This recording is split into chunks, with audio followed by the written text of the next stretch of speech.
50 лет на сцене. Накануне легендарная группа Scorpions отметила рок-юбилей в Казани. Двухчасовой концерт в рамках мирового тура прошел на сцене Татнефть-арены. Музыканты исполнили новые композиции и нестареющие хиты. Юбилейное шоу – это ностальгия по старому доброму року и новые технологии, мощь звука, света и спецэффектов. А накануне концерта Scorpions встретились с казанскими журналистами и вместе с ними устроили небольшое шоу. В нем приняла участие и Полина Кострицкая. В их реальный возраст поверить сложно. Они и сегодня отжигают по полной. Накануне в Казани Scorpions напомнили, что такое настоящий старый добрый рок. 50 лет на сцене, 50 лет зрительской любви. Российских фанатов Scorpions балуют. В России бывают часто.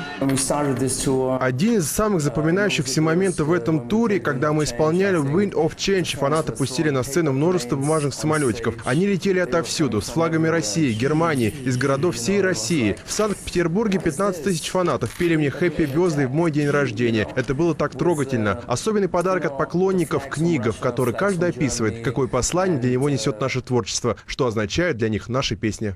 Юбилейный тур Scorpions – это ностальгия по року 70-х, самые ранние песни группы, новые композиции и легендарные хиты «Still Loving You», «Rock You Like a Hurricane», «Wind of Change», «Send Me an Angel». Как создавались эти песни, любимые не одним поколением, в этом особая магия, признаются музыканты.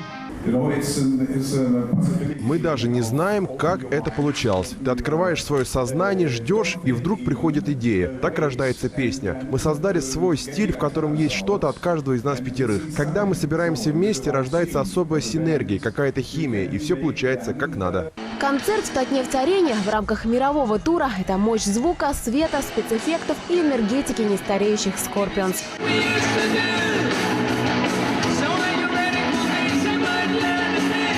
Кстати, шоу музыканты устроили и накануне концерта на пресс-конференции. Клаус Майне объявил, что в день концерта в Казани подруга группы отмечает в Америке день рождения. И музыканты вместе с журналистами записали для нее видео поздравления из России. Полина Кострицкая, Игорь Романов, столица.